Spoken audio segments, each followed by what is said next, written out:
The first thing Emily Carter noticed about the house was that every window was dark. Not just unlit, but dark. The kind of darkness that doesn't let light through even in daylight. The second thing she noticed was that the realtor had already left before they finished unloading the moving truck. He said he had another appointment, her husband Daniel explained, not meeting her eyes. Emily looked at the house again. 1147 Blackwell Road. A Victorian 3-story, wide front porch sagging on the left side, black shutters on every window, a weather vane on the roof shaped like a crow that hadn't moved since they arrived, even though the October wind was pulling leaves off every tree on the street. "The crow isn't spinning," she said. Daniel laughed nervously. "It's probably rusted." Their daughter, Mia, 7 years old and fearless in the way only children can be, had already run up the porch steps and was pressing her face against the front door's glass panel. "There's someone inside," she said. Emily's heart stopped. Daniel walked up quickly, looked through the glass, then exhaled. "It's a mirror, baby, just a mirror in the hallway." Mia shook her head slowly. "It's not a mirror, Daddy. Mirrors copy you. That thing didn't copy me." They moved in on a Friday, which Emily's mother had always said was bad luck, but they hadn't had a choice. The lease on their old apartment in Boston had ended. Daniel's new job in Harrow Creek started Monday, and this house, this strange, too cheap, too big Victorian house, was the only thing they could afford on a professor's salary in a town they didn't know. The inside smelled like cedar and something else, something underneath the cedar, something sweet and wrong, like fruit left too long in a warm room. The previous owners, a couple named the Warrens according to the realtor's paperwork, had left furniture behind, not because they were generous. The realtor had explained this awkwardly over the phone. They relocated quickly. They didn't take everything. Most of it is in good condition. Relocated quickly. Emily had noted the phrasing then. She noted it again now, standing in a dining room that still had plates on the table, set for 4. The food was gone, but the plates weren't. The glasses had water rings on them, long dried to pale white circles. "They left in the middle of dinner," she said quietly. Daniel walked up quickly, looked through the glass, then exhaled. "It's a mirror, baby, just a mirror in the hallway." Mia shook her head slowly. "It's not a mirror, Daddy. Mirrors copy you. That thing didn't copy me." They moved in on a Friday, which Emily's mother had always said was bad luck, but they hadn't had a choice. The lease on their old apartment in Boston had ended. Daniel's new job in Harrow Creek started Monday, and this house, this strange, too cheap, too big Victorian house, was the only thing they could afford on a professor's salary in a town they didn't know. The inside smelled like cedar and something else.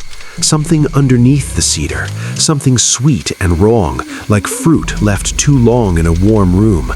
The previous owners, a couple named the Warrens, according to the realtor's paperwork, had left furniture behind, not because they were generous. The realtor had explained this awkwardly over the phone. They relocated quickly. They didn't take everything. Most of it is in good condition. Relocated quickly.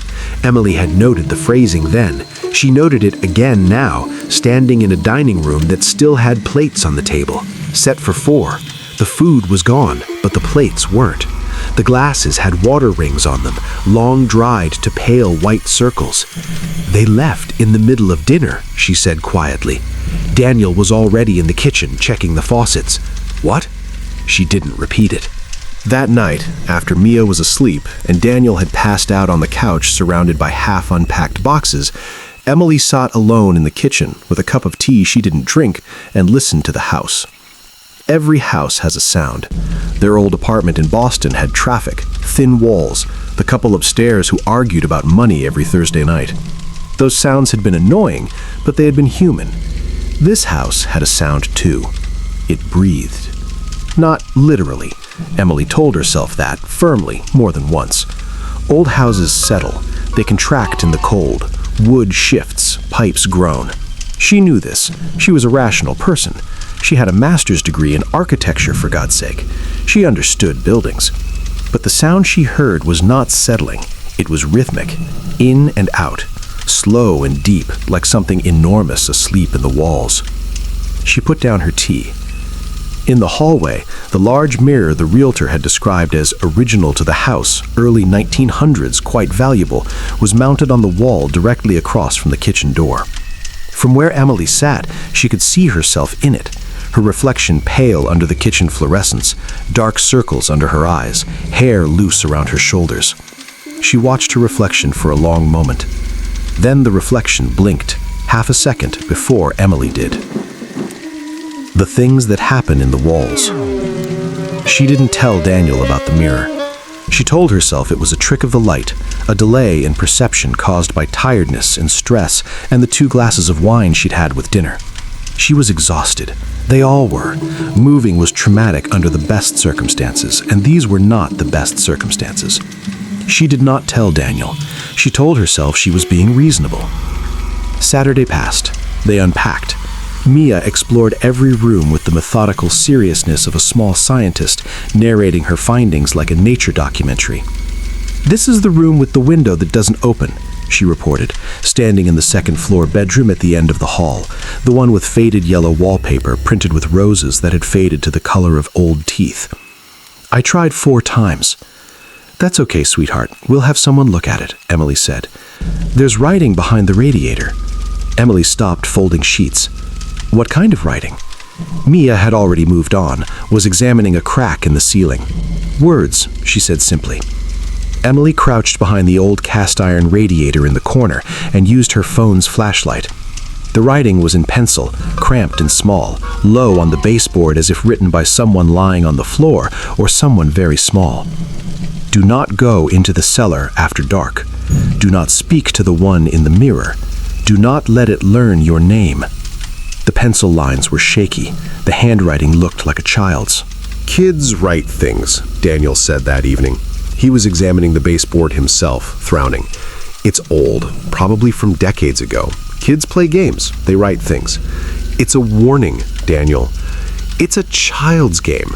He stood up, dusted his hands on his jeans.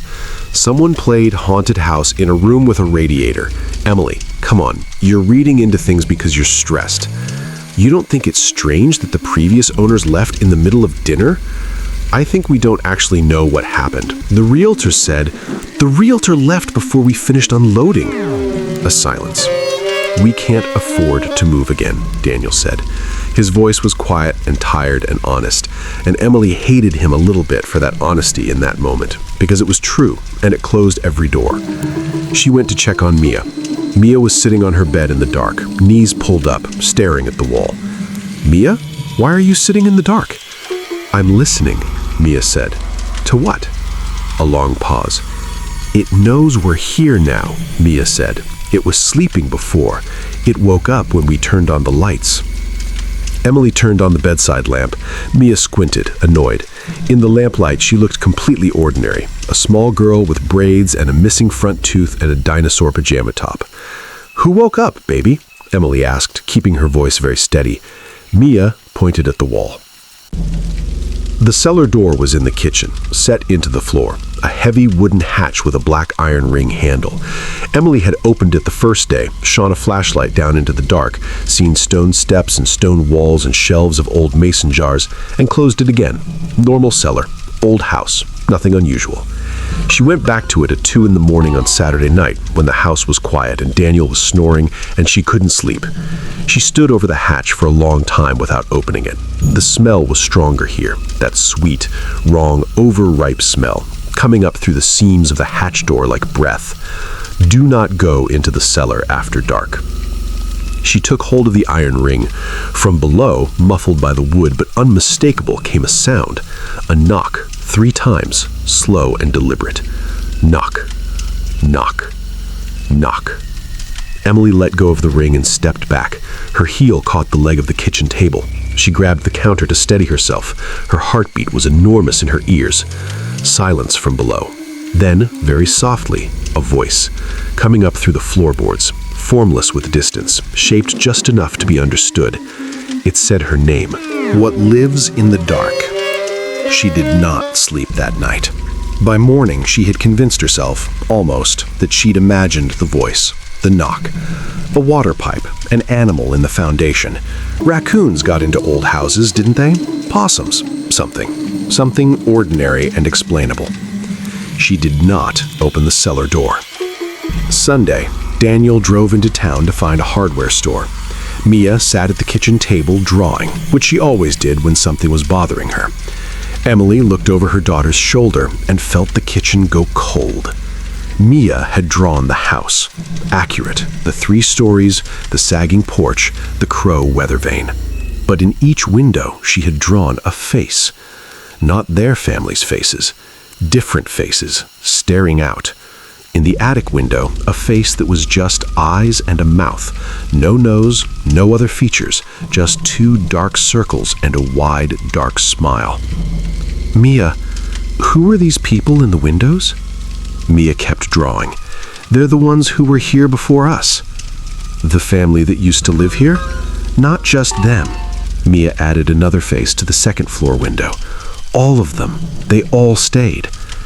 Emily sat down very carefully in the chair next to her daughter. Mia, have you seen any of these people? Like, actually seen them? Not in a dream, not imagined. Actually seen them? Mia put down her crayon and looked at her mother with the patient, slightly exhausted expression of a child who has been saying something important that adults keep not hearing. Mommy, she said, the one in the mirror told me its name last night. Emily called the realtor. He answered on the 4th ring, his voice careful in the way voices get when someone is expecting a particular kind of call. Mrs. Carter, how are you settling in?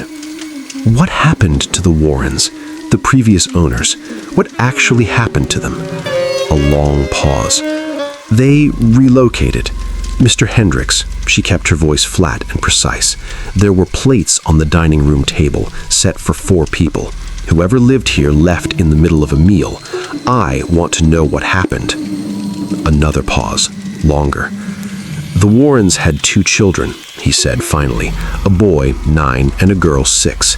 The parents, called the police in February of last year, said they needed to leave the house immediately, that they couldn't stay another night. The children were... He stopped. Were what? The children had stopped speaking, both of them, overnight. Doctors couldn't find anything physically wrong. The parents said the children kept standing in front of the mirror in the hallway, hours at a time. They said the kids called it a friend, that the friend had taught them a game. Emily looked at the hallway, at the mirror. The family before the Warrens and the one before them? A very long pause. Mrs. Carter, the house has had some difficulty retaining how many families? Silence. Mr. Hendricks, how many families have left that house? 7, he said, very quietly. In 30 years. But most of them were fine. Most of them... She hung up. The mirror and the name. She tried to move the mirror. It was mounted with 4 large bolts driven deep into the wall, and when she got a screwdriver and tried to loosen them, they wouldn't turn. Not because they were rusted, but because they were warm.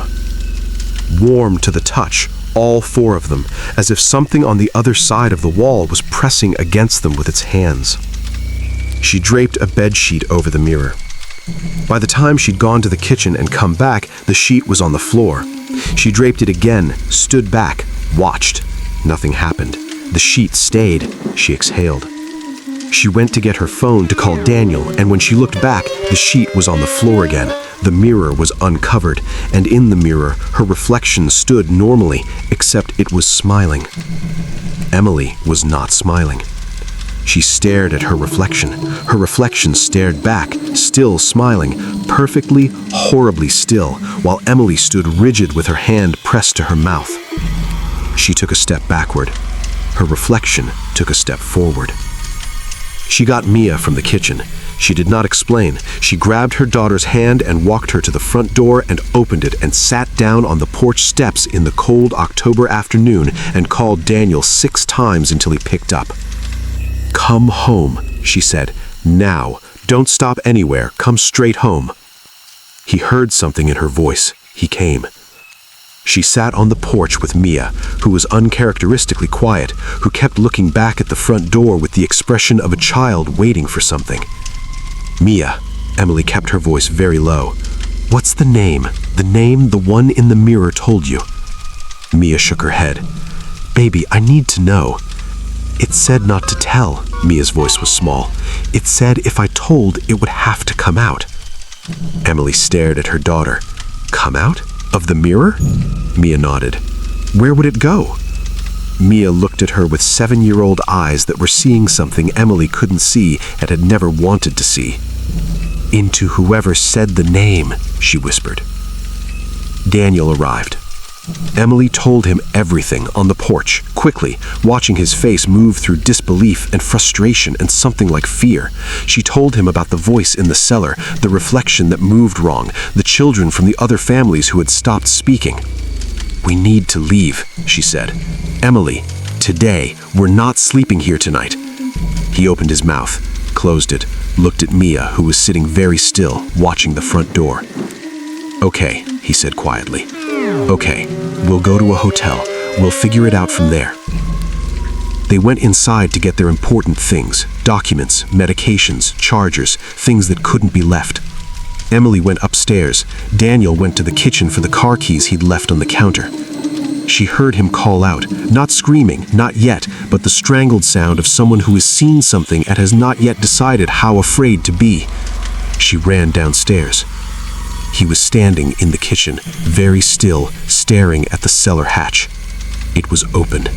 Not the way you open it from above, lifted up on its hinges. It was open the way something opens it from below, pushed up, hanging all the way back against the kitchen floor, and from the dark rectangle of the opening came the smell, powerful now, that sweet rotting smell, and from somewhere down in the dark, very clearly the sound of something breathing. It was the same rhythm Emily had heard the first night, in and out, slow, patient, like something that has all the time in the world, like something that has been waiting for a very long time and does not mind waiting a little longer. And then a hand appeared on the top step. The cost of a name. It was not a monstrous hand. That was almost worse. It was an ordinary hand, pale, long-fingered, the hand of a tall adult, nails clean and trimmed. It curled over the top step with a kind of casual familiarity, like someone returning home after a long trip.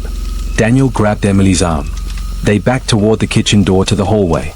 A second hand appeared. Then a head. The face was wrong. It was assembled correctly, eyes, nose, mouth in the right places, but the proportions were slightly off, the way a very good copy of something is almost but not quite the real thing. The eyes were too large. The smile was too wide. The skin had the quality of something that had never been in sunlight. It looked at them with those large pale eyes and its smile widened. It said Emily's name. Not the way you say a name to identify someone. The way you say a name to own it. Rolling it in its mouth like something it had been looking forward to tasting. "Mia," Emily said, not looking away from the thing on the stairs. "Mia, run to the car. Right now. Daniel's keys." She heard Mia's footsteps in the hallway. Heard the front door open. The thing finished climbing the steps. It was very tall. It had to duck slightly under the low kitchen ceiling. It stood in the kitchen and looked at them and breathed that sweet wrong breath, and it said her name again, differently this time, a question, an invitation. "I know your name," Emily said. Her voice didn't shake. She was surprised to discover this. "Mia told me." The thing stopped smiling. "She told you she didn't tell me," Emily continued. "She was right. She didn't. But I heard you say it to her through the door last night. I heard you teaching it to her. Teaching her how to say it." The large eyes narrowed. "A name works both ways," Emily said. "Doesn't it?" Something moved in the thing's face. Not fear, she didn't think it felt fear. Calculation, maybe. Recalibration. It was old. Old enough that it had forgotten what it was like to be surprised. Emily said the name. Not loudly. Not dramatically. She said it the same way it had said hers, like a thing she owned. The effect was immediate and terrible. The thing collapsed. Not fell, collapsed, the way a coat collapses when you take it off a hook. Inward. Into itself. Its outline went ragged and then blurred, and then it was a sound, a shriek that existed outside of hearing, more pressure than noise, and then it was the sweet smell going sour, and then it was nothing. The cellar hatch swung shut on its own. Silence. Daniel was gripping the counter. His knuckles were white. He looked at Emily with an expression she'd never seen on his face before. "How did you know that would work?" he whispered. "I didn't," she said. "What they left behind." They left the house on Blackwell Road that evening. They did not go back for the rest of their things. Daniel called the realtor the following week and told him the lease was broken and he could keep the deposit. The realtor did not argue. The mirror, Emily learned later, when she found a Harrow Creek historical archive online, had been in the house since 1924. Before that, it had been in a house in Providence that had burned down. Before that, a house in Connecticut where an entire family had simply vanished one winter, leaving everything behind. Plates on the table. Set for dinner. Mia didn't speak for 3 days after they left. Not silent the way the children from the other families had been silent. Not blank, not gone. Just thinking. Working through something. On the third day, she climbed into Emily's lap at the hotel and said, very quietly, "It's still there, Mommy. You didn't kill it. You just made it go back down." Emily held her daughter and said nothing. "It'll wait," Mia said. "It's very good at waiting." Outside the hotel window, the October sky was going dark. Somewhere across town, at 1147 Blackwell Road, a crow weather vane that had not moved in days slowly began to turn. And in the cellar of an empty house, in the dark and the sweet wrong smell, something breathed. In and out. Slow and patient. Waiting.